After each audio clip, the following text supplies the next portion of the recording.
Believe it or not, at one point, all of these Lego sets you see right now were once built, then broken and disassembled. See, they were all broken years ago until about 2 years ago, I decided I wanted to rebuild them, and that's how you see all of the sets you see on screen right now. A couple of them were never broken, and we just bought them like that, and they were never broken. And you see, I wanted to rebuild all these sets because I love them so much, and that's what I did. And I'm going to show you how I did that. And by the way, if you want to see the entirety of the LEGO Stars collection, go check out this video right now. So how I began rebuilding my sets, I looked up instructions on the internet. Before this, I had no idea that these instructions existed. And these turned out to be really, really useful in the journey of rebuilding all of my LEGO Stars sets. So after that, I found the parts of the LEGO sets on Bricklink, which is really, really, really useful if you want to rebuild your sets.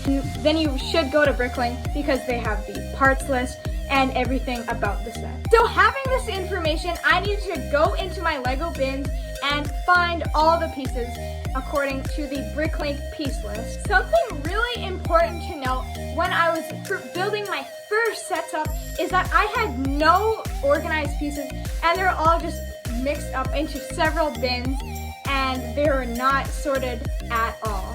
I know this is probably how most of you have your parts set up, but this turned out to be a really big challenge in rebuilding the sets. So I decided to sort all of my Lego parts into colors. Before I built my first ever Lego Star Wars set, I didn't really know this information. So it took me a long time to build my first ever Lego Star Wars set from scratch out of my parts bin. So I began searching the parts bin for a long time and finally had all of my pieces. And by the time I was done building and finding my first ever Lego Star Wars set pieces, I came up with this. It's certainly not the largest set, but it is a very, very good starter set if you're trying to rebuild all your sets with a good open mind. So having this newfound knowledge, I decided to do more sets. So after building those following sets, I started to sort my Lego pieces for the very, very first time. You see, this is not easy by any stretch of the imagination. You see, it took me about months to sort my entire collection, and even now I still have little bits and pieces laying around. And if you have pieces that are just sitting around unsorted in a bin, I really, really, really highly recommend you that you try sorting them. It's really, really easy, but it does take a while. I'm not denying that. So after I had all my pieces sorted, it was really easy to move on to the bigger sets and build them. However, it's not all easy when you do build sets that were broken for several years. Take this HETE for example. The elastics on these feet were almost all missing. So I did unfortunately have to use fake elastics, I know.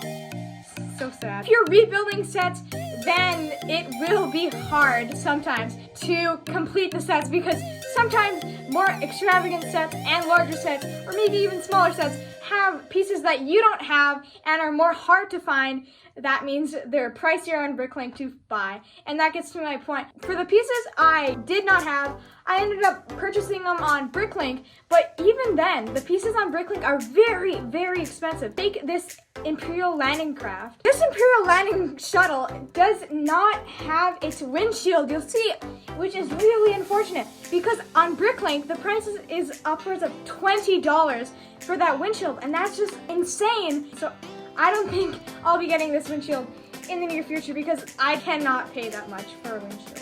With parts, entire minifigures and minifigure accessories have gone missing from me completely because of, obviously, it's been broken for several years and has not been really paid attention to. Take this entire...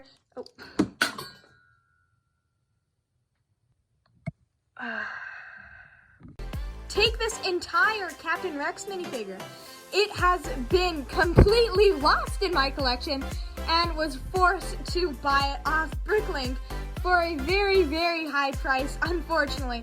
Along with this Ahsoka Tano minifigure, her headpiece was lost, unfortunately, and I had to also buy it off Bricklink which is really unfortunate because I really do wish I still had that. Oh, and all the clones I had.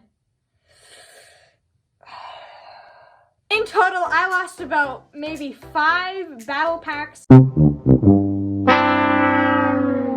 in the end, it was certainly all worth it to build all of the LEGO Star Wars sets I have right now, including all these you see on screen right now. So if you know you have any broken sets in your collection, then I highly, highly, highly recommend you rebuild them because it is totally, totally, totally worth it.